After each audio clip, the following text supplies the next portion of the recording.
윤석열 전 검찰총장의 고발 사주 의혹이 대선 전국에서 상당한 파장을 낳고 있습니다. 국회 법사위는 오늘 이와 관련한 긴급 현안 질의를 합니다.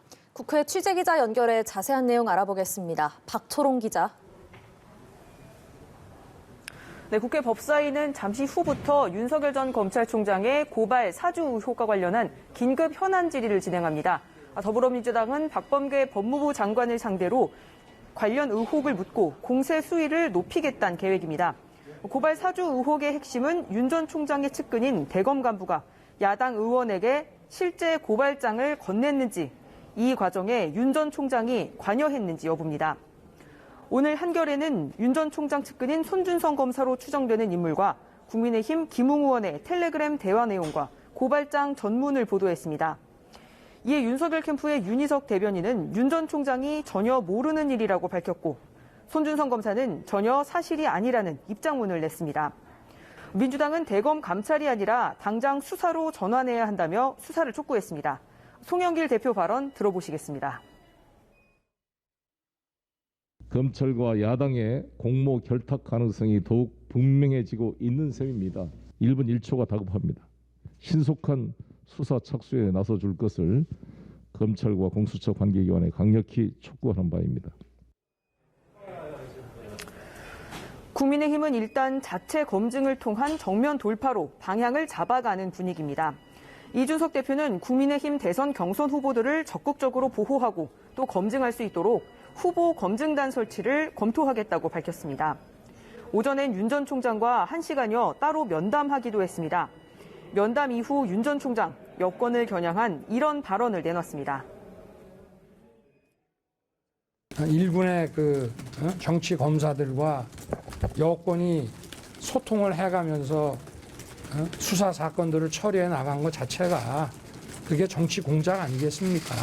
그거를 상시해온 사람들이기 때문에 또 이 프레임을 만들어가지고 하는 거니. 네, 이번에는 여야 대선 주자들의 움직임 알아보겠습니다. 더불어민주당에선 이재명 후보가 지난 주말에 열린 충청 경선에서 압승을 거뒀죠. 바로 다음 순회 경선이 열리는 강원도로 향했다고요? 네, 그렇습니다. 충청 지역 순회 경선이 끝나자마자 여권 주자들은 다음 지역 순회 경선이 열리는 지역을 겨냥해 바쁜 움직임을 보이고 있습니다. 먼저 이재명 후보는 강원도로 향했는데요. 강원 원주를 찾아 금강산 관광을 최대한 빠르게 재개하겠다는 공약을 발표했습니다. 문재인 정부와의 차별화에 대해선 이런 답변을 했습니다.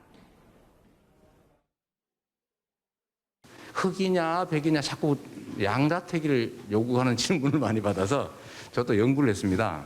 흑색도 백색도 아닌 더 아름다운 색, 청출어람이다 라고 제가 그래서 말씀드린 겁니다.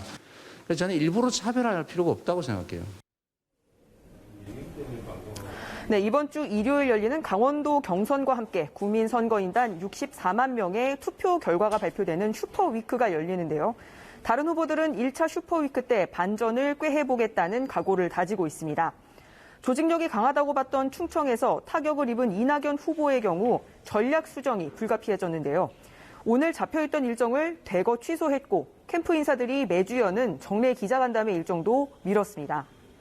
TK를 겨냥해 정세균 후보는 대구 경북 통합 신공항을 적극 지원하겠다는 공약을 내놨고 추미애 후보는 오늘 구미 그리고 포항으로 향했습니다. 네, 야당 얘기도 좀 해볼까요? 국민의힘에서는 대선 경선에 적용할 룰을 둘러싸고 큰 갈등이 빚어졌다가 어젯밤 늦게 봉합이 됐다고요.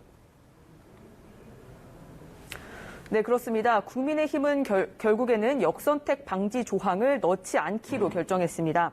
대신 1차 예비경선 후보 투표에 당원 투표 20%를 반영하고 최종 후보 선출을 위한 여론조사에선 본선 경쟁력을 묻기로 했습니다. 주요 후보들은 모두 이 결정을 수용하겠다는 입장을 냈습니다. 이 뇌관이었던 역선택 방지 조항을 빼면서 갈등을 봉합했지만 본선 경쟁력을 묻는 여론조사 단계에서 디테일을 놓고 갈등이 다시 심화할 가능성도 있습니다. 홍준표 후보는 오늘 강원도 일정을 소화했고 원희룡 후보는 자산이 5조 원 이상인 대기업에 고용 연계형 직무, 직업교육 훈련을 의무화하겠다는 일자리 공약을 국회에서 발표했습니다. 지금까지 국회에서 전해드렸습니다.